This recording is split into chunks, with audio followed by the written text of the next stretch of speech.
Korea Utara putuskan hubungan diplomatik dengan Malaysia. Rusia tegangan tinggi dengan menarik duta besarnya dari Washington. Biden menyerang Putin dengan mengatakan Putin itu pembunuh. Timur Tengah sekarang memanas, mulai bedil-bedilan lagi. Ledakan bom di mana-mana di banyak negara. Lalu tim Detasmen Khusus atau Densus 88 Polri menjemput 26 terduga teroris yang berafiliasi dengan ISIS di Makassar dan Gorontalo beberapa minggu lalu. Para terduga teroris ini diketahui berasal dari kelompok bernama Ihwal Pakwato yang bekerja sama dengan Jamaah Ansarud Daulah atau JAD. Ternyata tetap aja ada bom gereja di Makassar, tetap kecolongan. Kemudian juga ada ledakan besar di kilang Balongan, mirip kilang minyak Aramco yang di drone. Ada apa sih sebenarnya yang terjadi? Sebentar, kita nggak mau komen dulu ke sana detailnya. Sabar ya, sebenarnya kita udah tahu, tapi sabar ya, itu kita skip dulu. Baiklah, kita tambah lagi fakta yang lain. COVID di Tiongkok terpaparnya turun drastis. COVID di Amerika dalam 2 bulan ini terpaparnya juga turun drastis. Namun di Arab Saudi masih ketat membatasi penerbangan internasionalnya. Masih selected karena COVID merajalela lagi. Bahkan di Tanzania lockdown. Negara Eropa Barat seperti Spanyol, Inggris, Prancis, Italia masih juga selected international visitor karena masih pandemik. Jenis baru lagi pandemiknya. Banyak di negara besar dan negara penting di dunia ini ternyata COVID belum bisa turun drastis di sana. Sehingga efek perlambatan ekonomi menjadikan mendung ekonomi di Eropa, di Afrika, di Asia. Pastinya di dunia di tahun 2021 ini mendung ekonominya. Bagaimana kita melihatnya hal ini yang lama kita sudah mengatakan dalam analisa Sontoloyo ala Bosman itu. Ketika globalis di belakang Biden CS Partai Demokrat Amerika, maka globalis menguasai 2 negara besar, Tiongkok dan Amerika. Keduanya diadu adalah Tiongkok CS yaitu One Belt One Road versus High Road-nya Amerika CS. Kemudian dunia dibuat gonjang-ganjing di mana instrumen perang yang terbesar adalah perang militer, yang terkecil adalah perang sel atau biasa disebut terrorist act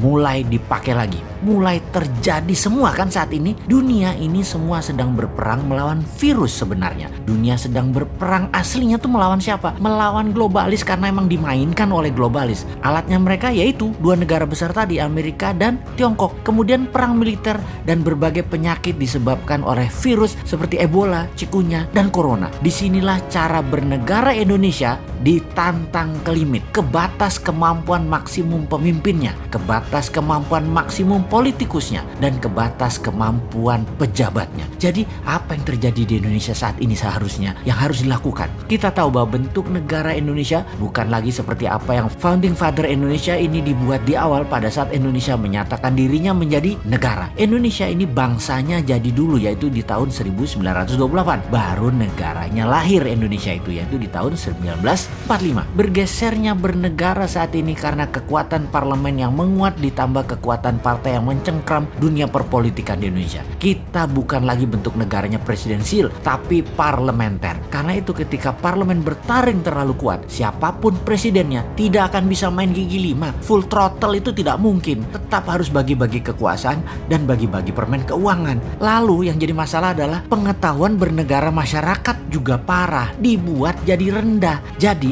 yang memegang kendali bernegara tinggal mainin aja apa pendapat rakyat, apa pendapat mereka. Rakyat manut, nonton, gak bisa buat apa-apa. Contohnya mulai digulirkan wacana presiden 3 kali, di mana muncul kampanye mempropagandakan bahwa calon terkuat Jokowi Prabowo di tahun 2024. Lalu ada berita mengejutkan kalau Jokowi mencalonkan ketiga kalinya, hasil survei ternyata nama SBY melawan dengan kuat. Bahkan saat ini leading. Nah lo bingung gak tuh kaum old mind? Kalian ini gak pernah selesai berdrama ya. Lalu kaum new mind bagaimana? Diam aja sih saat ini. Incumbent dan oposisi menari-nari seakan-akan bisa membuat Indonesia berdaulat.